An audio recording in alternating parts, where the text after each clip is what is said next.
Well, a very good Monday morning to you. Have you all calmed down yet?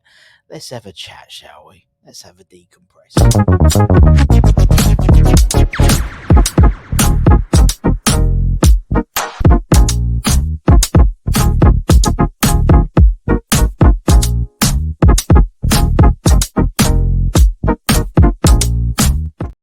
It's a very good Monday morning to you all. And as we go to a two-game week with Liverpool on Wednesday, my birthday, I don't know if I mentioned that, and then play Brentford away on Saturday. Two games which could um, uh, could ease or increase the pressure cooker that is Lopetegui at the moment. I mean, according to Jacob Steinberg, um, he basically said that he's under pressure, which contradicts something that Fabrizio Romano talked about on Sunday, saying that there's no pressure or there's not pressure on him. So someone's lying or someone's telling the truth. But regardless, it's fair to say that there is a once again a schism within the fan base about where we are now. Um, whether and look, I think you can all probably assume where my head is at. It's 5 games in. Let's reassess at 10, 15 game. That's to me where I think we can get a true reflection of what's going to happen. Actually, interesting point where made by Paul Seaman 6481 in that, saying that after 7 games of John Lyle's tenure at West Ham, they apparently only had 4 points on the board, and Redknapp only had 5 points. Apparently, I don't know if that's John properly fact checked that, but regardless of that, it's the first time we've lost the first 3 games for a West Ham manager, first home 3 games in our history. So it doesn't look good on paper, does it? Personally, from my perspective, looking back at it now, decompressing, analysing, thinking about the game, thinking about what we've seen so far, I still think there's an aspect of experimentation. And whether that's a naivety from Lopetegui in terms of assuming that X player could do this and da da da, and this is the system I want to play. He can play that system. He can play that system. He can't. We need to bring in da da da da da. And then in training, some things clearly haven't hit home properly yet. There's a lot of anger, and I get that. I get knee jerk. People, it's football. You live and die by your last result. In the same way, if we'd beaten Chelsea or got a point, yes, there would be people who still are, anti. There'd be a lot less than there were who are voicing their opinions now. And you've got a right to voice your opinion. Everyone's got a right to voice your opinion, which is why my opinion is we hold tight and keep calm and carry on. Now, how long that carries on, as I said, I think a lot of people have sort of come to an agreement. Well, looking at social media, obviously, our West Ham Network Facebook group and stuff like that, and some of the comments we see, it looks like 10 games is a fair estimation. So, 10 Premier League games. So he's halfway through that. You know, uh, beating Liverpool maybe on Wednesday. It's a West Ham thing to do. When the chips are totally down, anything's possible. I still think, as I said, there's experimentation. I think the defence is going to be sorted. As we said at the end of the game with the match day review, speaking to people inside, it seems that Lopetegui doesn't think that Todibo is ready. And indeed, there was a thing Sean put out on Sunday, wasn't it? I've got it here, saying that Julian Lopetegui believes that Todibo needs to toughen up for the challenge of the Premier League, but says he'll get his chance when he thinks he's ready. There is always, and again, some players can just hit the ground running, and some players can't. You look at someone like Max Kilman, who has literally come in and has looked like he's played for us for years. I feel a bit sorry for Max, really. As much as I'm not a fan of Mavropanos, and I agree what one of Anton's mates said about having anyone available to pass and look for it from midfield. So he has to go long. It's not really the passing I'm worried about. It's about the positioning and his decision making. Several times, yes, on Saturday. Oh, I miss Sunday football sometimes. Several times on Saturday, he would try and be clever and get a toe end. So a guy was from midfield to the striker. Particularly, it was always in the own Chelsea half. Mav would rush up behind and try and get a toe end, and sometimes he did it. But the times he missed, Chelsea were then 4 against 3 at the back, and with their pace, didn't understand a few things. I didn't understand why we play such a high line when we've got, someone like Jackson, Sancho, Mweke, some really fast players. Why do we give possibly three of the fastest players in the Premier League, or as a force, as a collective force for sure? Why give them such a high line to just knock balls over the top? And if you're doing that, you've got to stop the balls from midfield, and they were just passing through us. To be honest, MV boys, it seemed, and we just didn't get enough at their backline. Their backline was just as sus as we were at times, I think. But I just think he's still experimenting. I think from a defensive perspective, I think that's going to be sorted. Mav for me is the understudy to when Todibo comes in, and that back four with Areola should be good enough. It's the midfield and the forward line. We seem to be moving pieces. We seem to be seeing what works, experimenting. And I think part of that experimentation maybe was a naivety from Lopetegui in terms of what some of the players could do or couldn't do with the existing players. And then obviously bringing in players to do this job or that job. The fact is he came out after the game and said, taking off Rodriguez after 30 minutes and putting on Souček wasn't a fault of Rodriguez, it was a fault of me. I played the wrong side. That's twice now he started the wrong side. We were, and then again the Somerville substitution, and the fans were quick enough to voice their displeasure at that. I just think football, and again for me, part of it is social media. Social media fuels knee-jerk reactions because it's mass knee-jerk reactions, and people are entitled to have a knee-jerk reaction. But the thing is, it's like I don't remember like other early starts of managerial sort of terms, back in the day, so to speak. We would, if we were not happy, we'd tell our mate down the pub rather than voice it on social media, and then it gets shared, retweeted, added to, and it's almost like it stirs the pot even more. Now, people are entitled to their opinions, totally, but either side shouldn't be criticised. I'm not criticising people for wanting Lopetegui out already, because at the end of the day, that's your opinion. You pay your money, you take your choice. But the same way, I've got an opinion. Well, I think sometimes we just need to keep calm and carry on. And that's not me being a company man. That's how I feel as a fan. And, I think it's probably, I haven't done I don't know, I haven't done a poll, but it's easy enough to do a poll, and, the numbers could be skewed based on the sample size you sort of put down. And obviously, it's always the same. We had this for the last 4 years under Moyes. We had the polarised views of several people on each side of the spectrum.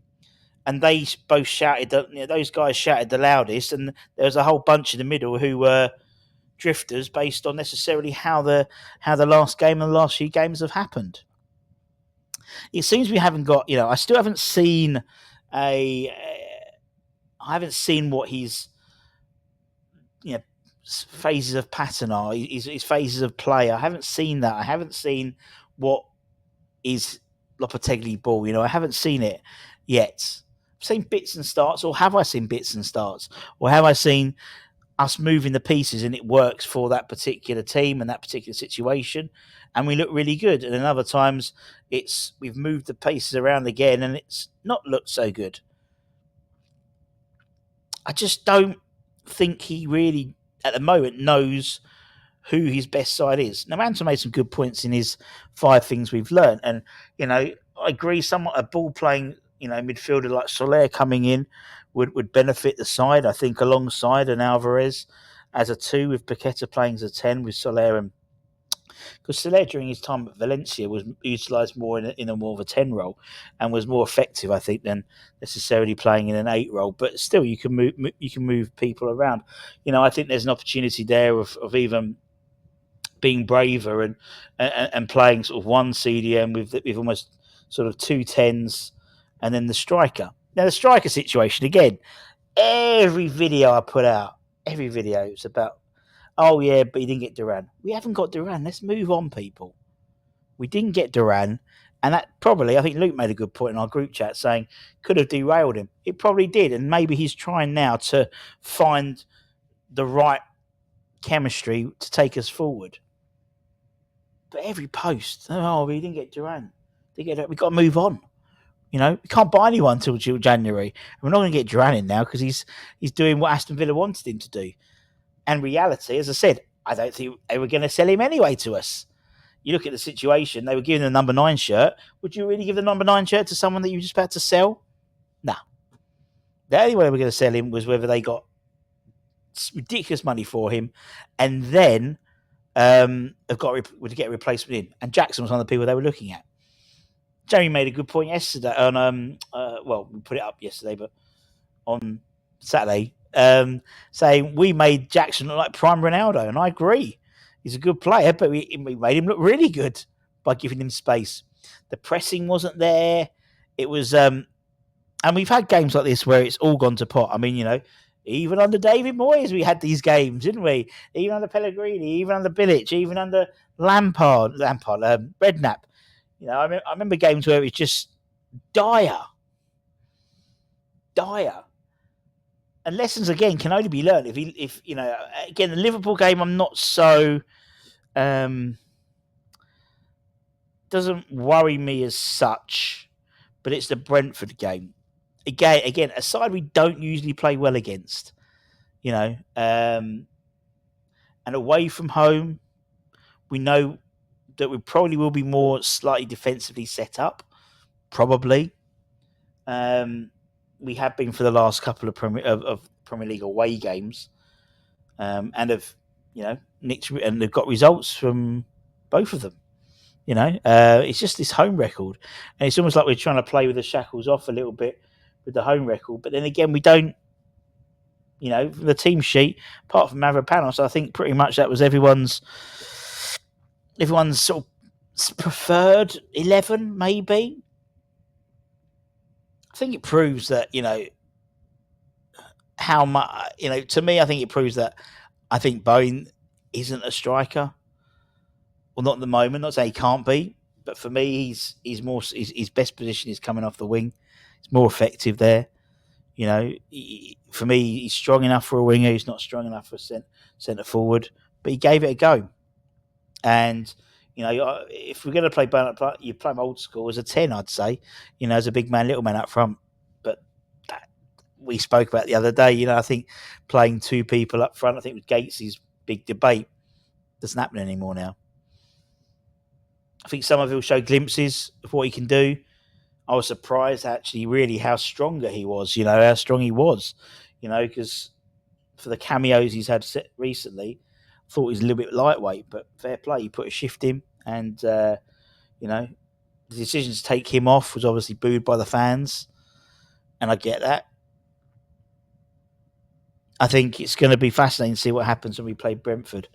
By that time, we should have, in theory, unless anyone gets injured on Wednesday, a fully fit squad. With Fulcru coming back. He wasn't on the bench at all. You think he can't, with Wednesday, what's he going to do with the Saturday in mind? Will he give, I imagine, he could give the opportunity to someone like Todibo to start and then play him against Brentford. He may well play Soler. He may well play maybe Luis Guilherme might get some minutes as well. That would, to me, would be a good idea just to not freshen up the options, but to show the likes of Bowen, Kudus, and Somerville that there are people ready to come in. Would love to see someone like Ollie Scarles given a run out on the left back position. Would I risk Aaron Cresswell? Not really. Bit of a baptism of fire. I know Ollie's played for the first team before, but still, it's going to be interesting to try and predict the Liverpool 11. I'll be honest, but I just think sometimes, you know, just keep calm. I don't remember a time in our history, in the same way I appreciate we've lost the first 3 games in our home games ever. However, I don't recall being, like, in my lifetime, being such a mass turnover of players in the summer. 22, 23 players, in terms of turnaround, in terms of outs and ins. That's huge for any manager, even for a manager who's, been with the club for a few years already. That's a whole squad of players. So we don't, what do some people expect? Some people expect instant success, and that's not going to happen. It wouldn't happen. I just think sometimes we get a bit ahead of ourselves. Not ahead of us, that's the wrong word. No. I think sometimes we just get a bit hot-headed.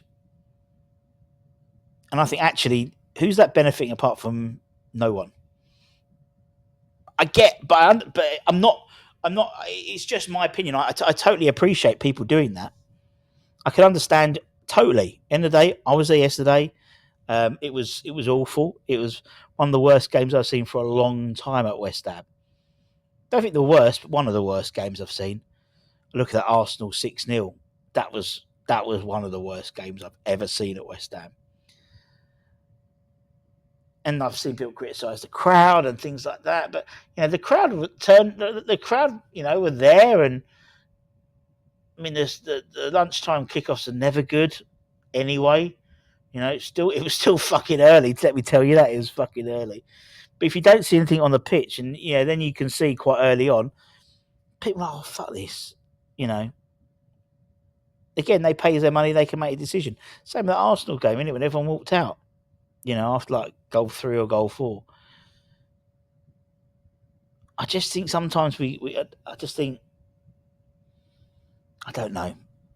Our expectations have been heightened, haven't they? And the fact is, everyone was sort of commending most of our transfers, from a punditry perspective, and we are still. I mean, but again, it's 5 games in. Do you know what I mean? It's 5 games in. Some of the, we're not Everton, we're not Southampton, we're not Leicester, we're not any of these sides.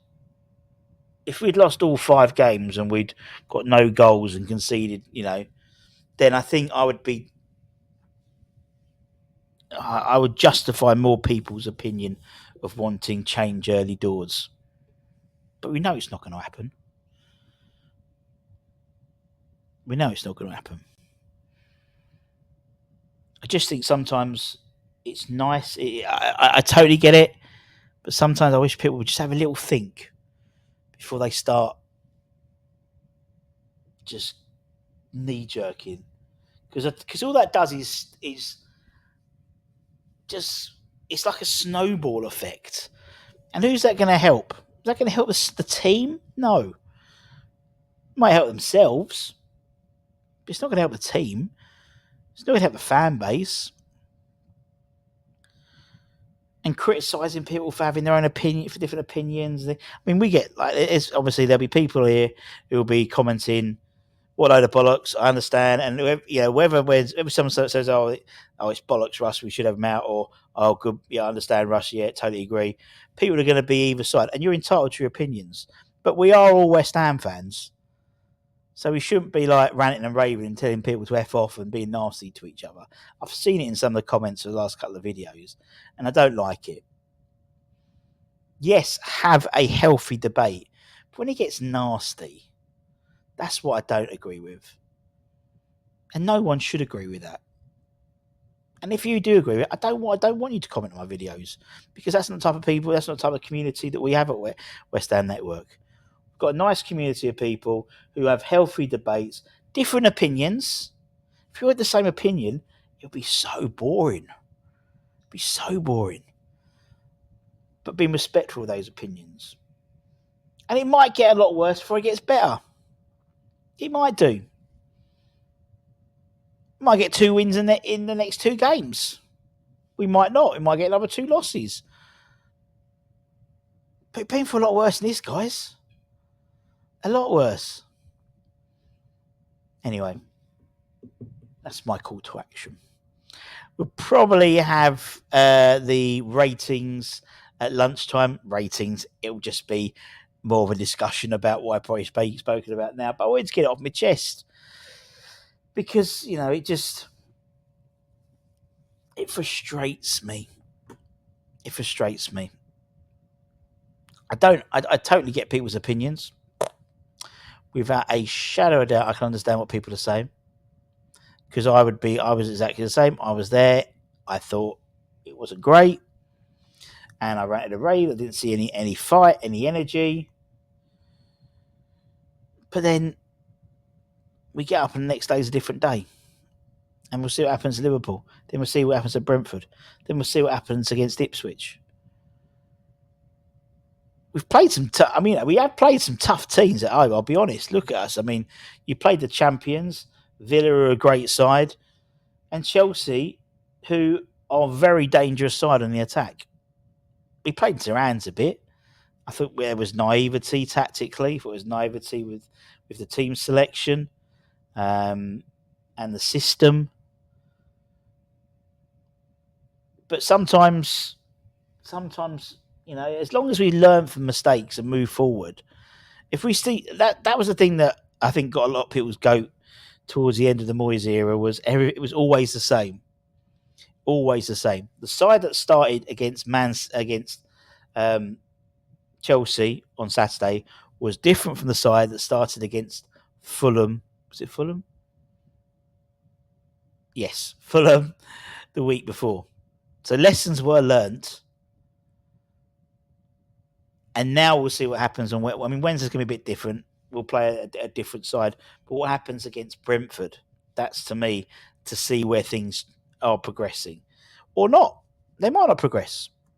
Anyway, don't forget to give it a like, comment, share. Let me know what you think as well. I'm sure there'll be some people who will be very critical of my opinion. There'll be some people who are very complimentary of my opinion. But that is life. That is life. I'm someone who will keep calm and carry on.